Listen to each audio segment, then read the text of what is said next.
अब हम लोग सीखेंगे अवतल लेंस द्वारा प्रतिबिंब बनाने के नियम। पिछले हमने वीडियो में क्या सीखा था, उत्तल लेंस द्वारा प्रतिबिंब बनाने के नियम। तो इसमें यानी पहली स्थिति रख दिया जाए कि वस्तु जब क्या हो, बहुत क्या हो, अनंत पे हो। पहली स्थिति यानी वस्तु को अनंत में अगर रख दिया जाए तो मान लीजिए डैश जैसे ये व्यक्त कर रहा है कि वस्तु लेंस से कितनी दूरी पर अनंत पे है, और ये डैश का मतलब है कि वस्तु की हाइट क्या भी अनंत है। अब इस बात को लेकर आया जाए, नियम लगाया जाए कि प्रतिबिंब बनाने के नियम। तो मुख्य अक्ष के समांतर जाने वाली किरणें लेंस से अपवर्तित होकर कहां से होकर आएंगी, तो उत्तल लेंस में फोकस से होकर जाती हैं और अवतल लेंस में आती हुई प्रतीत होती है। तो यहां से तो होकर ये अपवर्तित हो जाएगा, लेकिन इस अपवर्तित कण को क्या करेंगे, पीछे डैश डैश करके क्या करेंगे, पढ़ाएंगे। यानी क्योंकि फोकस से आती हुई क्या होती है, प्रतीत होती है। और इससे फोकस यानी प्रकाशिक किरण से ही किरण को भेजा जाए, और जब भेजेंगे तो क्या होगा, बिना बिजली सीधे क्या हो जाएगी, निकल जाएगी। यहाँ मुख्य अक्ष भी है और इसी मुख्य अक्ष के यानी संपाती है, इसी पर किरण एक भेजा जा रहा है वस्तु के दूसरे सिरे से। तो अगर इस किरण को पीछे बढ़ाया जाए तो कहां पर काटेंगे, या F2 पर क्या करेंगे, काटेंगे। तो इस स्थिति में वस्तु का प्रतिबिंब कैसा बनेगा, तो इस स्थिति में वस्तु का प्रतिबिंब अगर इधर प्रतिबिंब बनता है तो कैसा बनेगा, आभासी प्रतिबिंब, और इधर बनता तो क्या बनता, वास्तविक। चूंकि प्रतिबिंब मुख्य अक्ष के ऊपर है, कैसे हमें पता चला कि प्रतिबिंब यहाँ पर फिर एक पॉइंट है, तो कैसे हम जब इसकी दूसरी स्थिति सीखेंगे तब देखेंगे प्रतिबिंब वास्तव में कहां पर काट रहा है। कहां काटेगा, यहाँ मुख्य अक्ष के ऊपर काटेगा। तो बस यानी कैसा होगा, सीधा होगा। कैसा होगा, सीधा होगा। और लेकिन बस आप देख सकते हैं इतना बड़ा, लेकिन प्रतिबिंब क्या होगा, बहुत ही छोटा होगा। यानी इस स्थिति में वस्तु अगर अनंत पे रखा है तो वस्तु का प्रतिबिंब कैसा बनेगा, आभासी बनेगा, सीधा बनेगा, और वस्तु क्या होगा, छोटा होगा। अब इसकी दूसरी स्थिति के बारे में हम लोग क्या करेंगे, सीखेंगे कि जब वस्तु अनंत और F2 की क्या हो, बीच में स्थित हो। अगर इसी बात को हम लोग खोलें और इसके बाद नियम लगाए कि वस्तु कहां पर हो,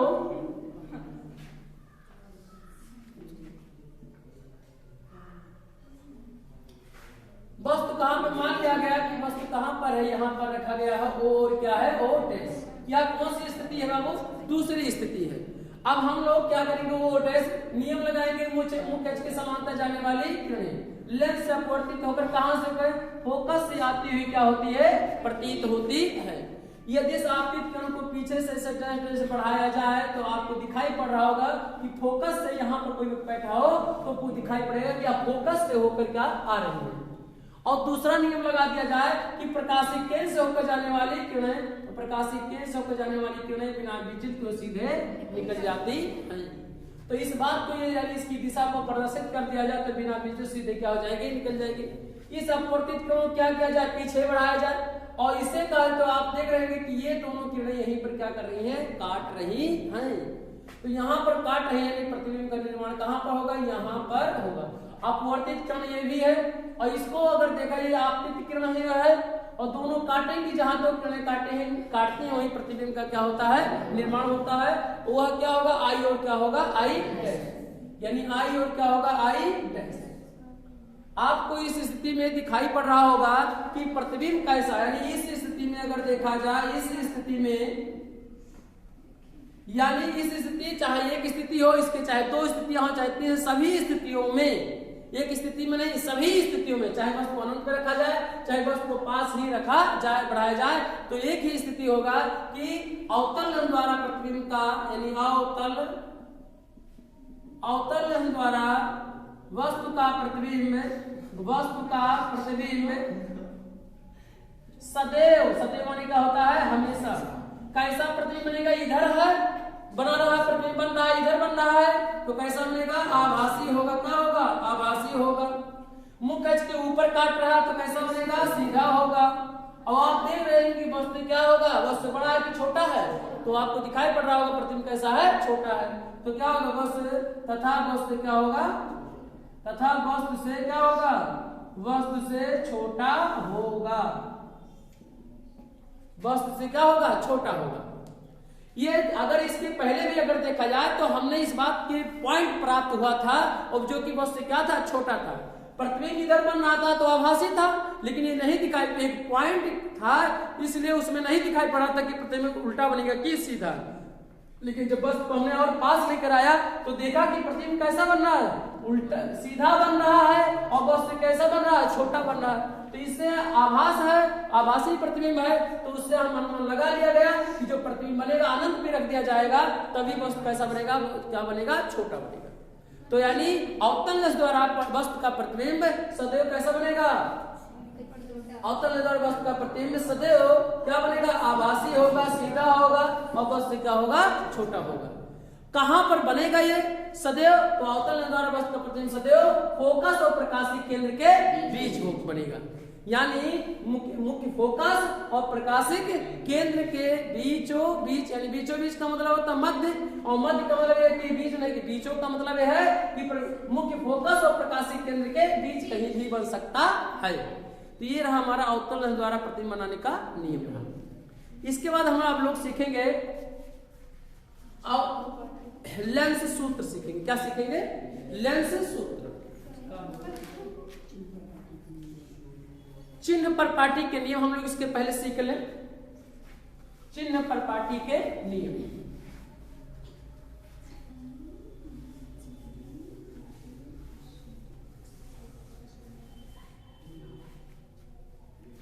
चिन्ह पर पाटी के नियम,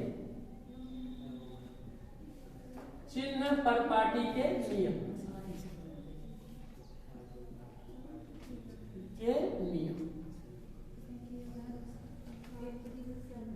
इसके पहले हम लोगों ने दर्पण के बारे में सीखा था कि दर्पण के चिन्ह पर पाटी के नियम, तो वही नियम हम लोग इसमें भी सीखेंगे। इसमें हमने दर्पण में बताया था कि प्रकाश की किरणें सदैव किधर से डाली जाती है, बाईं ओर से। तो इसमें भी लेंस पर प्रकाश की किरणें सदैव किधर से डाली जाती हैं, बाईं ओर से डाली जाती है। यानी लेंस पर, यानी पहला है लेंस पर प्रकाश की किरणें सदैव बाईं ओर से डाली जाती हैं, बाईं ओर से डाली जाती हैं।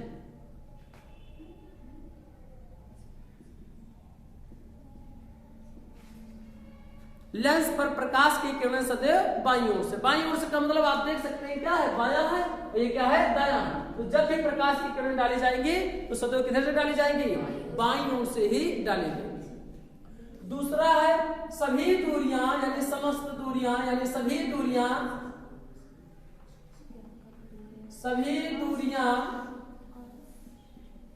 प्रकाशिक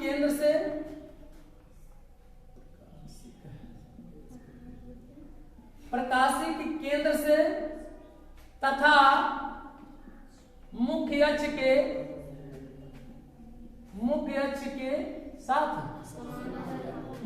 के समांतर मापी जाती है।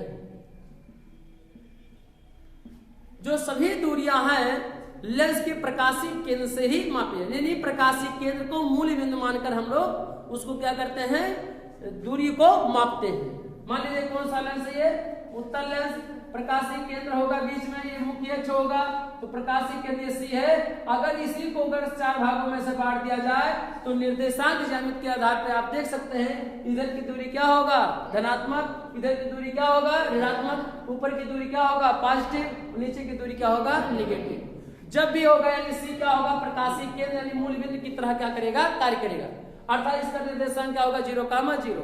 जो भी दूरियां मापी जाएंगी यहीं से स्टार्ट, यहां से नहीं स्टार्ट किया जाएगा, इधर से नहीं ना तो इधर से। जब भी दूरी मापी जाएगी तो कहां पे, प्रकाशिक केंद्र से ही मापी जाएगी। जब मान लिया जाए इधर रहे F1 और इधर रहे क्या रहे F2, तो जो दूरी हो गई F1 से या C के बीच की दूरी नहीं मापा जाएगा, यानी F1 C के बीच की दूरी नहीं मापा जाएगा तो क्या मापा जाएगा, C से F1 के, यानी इधर से दूरी मापा जाएगा। जो इधर दूरी होगा तो C क्या होगा, F2 के। यानी कहने का मतलब है C को मूल बिंदु मानकर क्या करेंगे, सभी दूरियों को क्या करेंगे, मापते हैं हम लोग, निर्देशांक ज्यामिति की तरह हम लोग सेम। तो यानी समस्त दूरियां, सभी दूरियां प्रकाशिक केंद्र से और मुख्य अक्ष के क्या हो जाती है, समांतर मापी जाती है। इसका मतलब है कि तिरछा आप नहीं मापेंगे, मुख्य अक्ष के सदैव क्या करेंगे, ऐसे समांतर ही दूरी को क्या करेंगे, मापेंगे। तीसरा नियम था कि मुख्य अक्ष के ऊपर ली गई दूरी को धनात्मक और मुख्य अक्ष के नीचे ली गई दूरी को ऋणात्मक। यानी मुख्य अक्ष के मुख अक्ष के लंबवत, मुख अक्ष के लंबवत, लंबवत मुख्य अक्ष के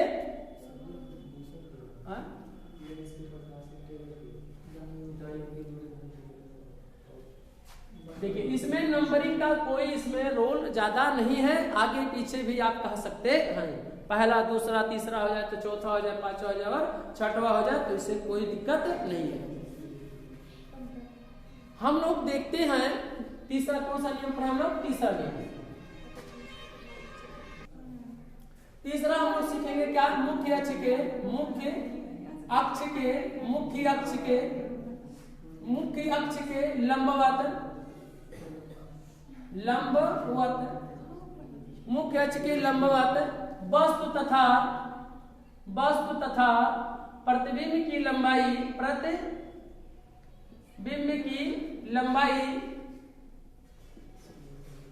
मुख्य अक्ष के लंबवत वस्तु तथा प्रतिबिंब की लंबाई, क्या लिखा गया, मुख्य अक्ष के लंबवत तथा वस्तु तथा प्रतिबिंब की लंबाई, लंबवत वस्तु मुख्य अक्ष के ऊपर, मुख्य अक्ष के ऊपर लंबवत, लंबवत लंबवत वस्तु तथा प्रतिबिंब की लंबाई क्या होती है, धनात्मक, क्या ली जाती है, धनात्मक, तथा नीचे ली गई दूरी को ऋणात्मक, तथा नीचे ली गई दूरी को, नीचे ली गई दूरी को ऋणात्मक या ऋण चिन्ह के साथ लेते हैं, या ऋण चिन्ह के साथ, ऋण चिन्ह के साथ साथ लिखते हैं, लिखते हैं या लेते हैं, एक ही बात है। यानी मुख्य अक्ष के अगर देखा जाए, मुख्य अक्ष ये है, इसके ऊपर ली गई दूरी को चाहे वस्तु की लंबाई हो चाहे प्रतिबिंब की लंबाई हो, तो दोनों का हम लोग क्या करेंगे, धन चिन्ह के साथ क्या करेंगे, लिखेंगे। अगर मुख्य अक्ष के नीचे का है, चाहे वस्तु की लंबाई हो, वस्तु की ऊंचाई हो या लंबाई हो, या प्रतिबिंब की लंबाई या क्या हो, ऊंचाई हो, तो उसको क्या करेंगे, ऋण चिन्ह के साथ लिखते हैं। चौथा है, चौथा नियम कि लेंस के बाईं ओर, लेंस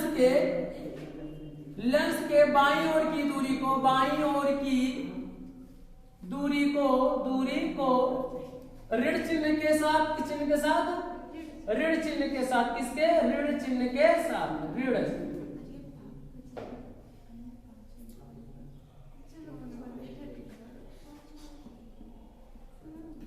ऋण चिन्ह के साथ,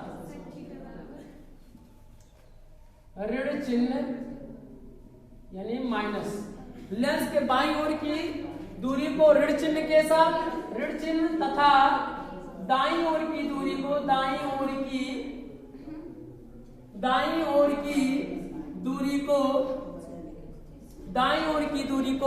किसके साथ, दाईं ओर की दूरी को धन चिन्ह के साथ, धन चिन्ह के साथ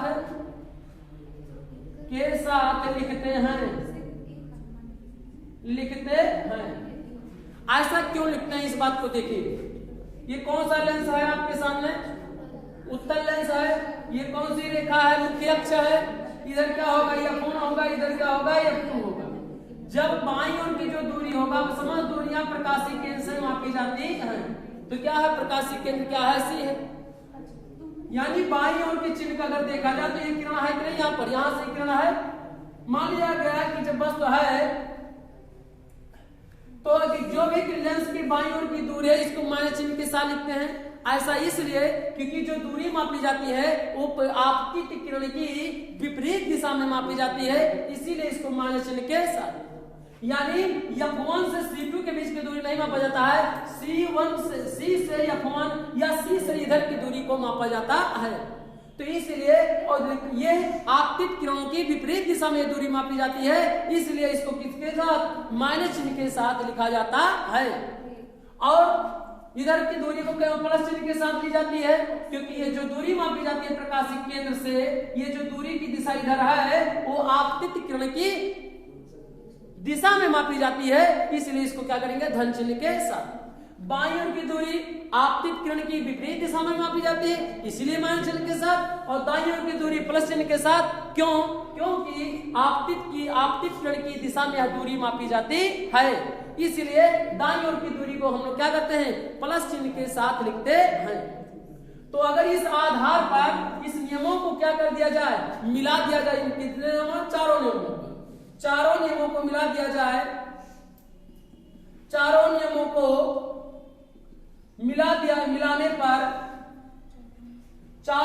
को मिलाने पर किसने, चारों नियमों को मिलाने पर उत्तल लेंस की फोकस दूरी धनात्मक और अवतल लेंस की फोकस दूरी ऋणात्मक होती है।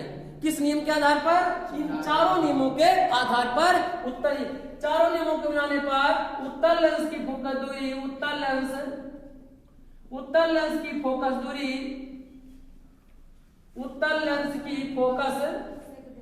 दूरी धनात्मक तथा अवतल लेंस की फोकस दूरी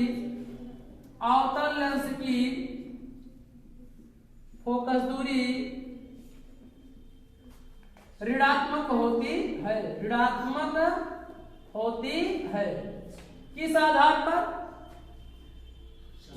पर ये धनात्मक ऋणात्मक? इन चारों नियमों के आधार पर अगर देखा जाए तो उत्तल लेंस की फोकस दूरी क्या होगी, धनात्मक, और अवतल लेंस की फोकस दूरी क्या होती है, ऋणात्मक होती है। इस बात को हम लोग चित्रों में भी देख सकते हैं, चित्र में भी हम लोग इस बात को देख सकते हैं, क्योंकि समस्त दूरियां प्रकाशिक केंद्र से ही मापी जाती हैं। तो हम लोग अब क्या करेंगे, इसके बाद क्या सीखेंगे, लेंस सूत्र। क्या सीखेंगे? लेंस सूत्र। अब हम लोग क्या करेंगे, लेंस से संबंधित हम लोग यू, वी और एफ में क्या करेंगे, संबंध ज्ञात करेंगे। और यू और वी क्या होता है, हमने कहा कि लेंस में सभी दूरियों को हम लोग प्रकाशिक केंद्र के साथ क्या की जाती है, मापी जाती है। तो मान लिया गया कि माना कि लेंस के प्रकाशिक केंद्र से वस्तु की दूरी कितना है, यू है, और प्रतिबिंब लेंस के प्रकाशिक केंद्र से वस्तु की दूरी कितना है, यू, और प्रतिबिंब की दूरी क्या है, वी, तथा लेंस की फोकस दूरी कितना हो, स्मॉल एफ। कैपिटल एफ मुख्य फोकस को प्रदर्शित करता है और स्मॉल एफ दो बिंदुओं के बीच की दूरी को प्रदर्शित करता है। तब यूवीएफ में जो संबंध होता है 1/v minus 1/u equal to क्या होगा, 1/f होगा। इस सूत्र को हम लोग क्या कहेंगे, लेंस का सूत्र कहते हैं। ये u क्या होता है, u लेंस के प्रकाशिक केंद्र से वस्तु की दूरी होता है। क्या होता है, यानी प्रकाशिक केंद्र से वस्तु की दूरी, यानी लेंस के प्रकाशिक केंद्र से, किसे, प्रकाशिक केंद्र से वस्तु की दूरी क्या होता है, वस्तु की दूरी। और यानी लेंस के वस्तु की दूरी को u से भी प्रदर्शित भी करते हैं, और प्रतिबिंब की दूरी को v से और लेंस की फोकस दूरी को स्मॉल एफ से प्रदर्शित करते हैं। और ये v क्या है, v लेंस के प्रकाशिक केंद्र से, कहां से, प्रकाशिक केंद्र से प्रतिबिंब की दूरी, केंद्र से प्रतिबिंब की दूरी। और यह क्या होता है, लेंस की फोकस दूरी। चूंकि यह उत्तल और अवतल दोनों के लिए यह सूत्र है, चाहे उत्तल लेंस हो और चाहे अवतल लेंस हो, दोनों लेंसों के लिए हम लोग क्या करेंगे, इस नियम का यानी इस सूत्र का उपयोग करेंगे। हमेशा याद रखेंगे कि लेंस से वस्तु की दूरी को u से प्रदर्शित करेंगे, प्रतिबिंब की दूरी को v से प्रदर्शित करेंगे, और लेंस की फोकस दूरी को f से प्रदर्शित करते हैं। इस बात का हमेशा याद रखेंगे कि जो यह सूत्र है, यह उत्तल और अवतल दोनों लेंस के, तो इस सूत्र को हम लोग लेंस का सूत्र कहते हैं। और इसी सूत्र को हम लोग यूवीएफ में क्या कहते हैं, संबंध भी कहते हैं, अर्थात निर्भरता भी कहते हैं। यानी यू वी और एफ, यानी इसी सूत्र को या करके 1/f बराबर 1/v माइनस 1/u भी लिख सकते हैं। यानी 1/f बराबर 1/v माइनस 1/u। इस सूत्र में हम लोग दर्पण में भी यही सूत्र पढ़े थे, परंतु जहां माइनस है वहां पर क्या पढ़े थे हम लोग? प्लस पढ़े थे। 1/v plus 1/u equal to 1/f था। ये कब था? दर्पण का वह सूत्र था। और इसमें क्या है? लेंस है। तो इस दोनों को हमेशा याद करके याद रखे रहेंगे कि किसमें लेंस में क्या होता है? माइनस होता है, और दर्पण में क्या होता है? प्लस होता है। तो जो ये सूत्र नियम रहा u v f, इस तरह से हम लोग सीखे कि u क्या है? वस्तु से यानी प्रकाश से केंद्र से वस्तु की दूरी होता है। uv क्या होता है? लेंस के प्रकाश से केंद्र से प्रतिबिंब की दूरी होता है। और f क्या होता है? लेंस की फोकस दूरी। तो इस बात के लिए हम लोग अच्छी तरह से सीख लिए कि लेंस का सूत्र यानी क्या है और क्या नहीं होता है, और अच्छी तरह से सीख लिए हैं, और इसको हमेशा क्या करेंगे? याद रखेंगे। धन्यवाद। नेक्स्ट पार्ट में हम लोग सीखेंगे प्रकाशिक यानी रेखीय आवर्धन।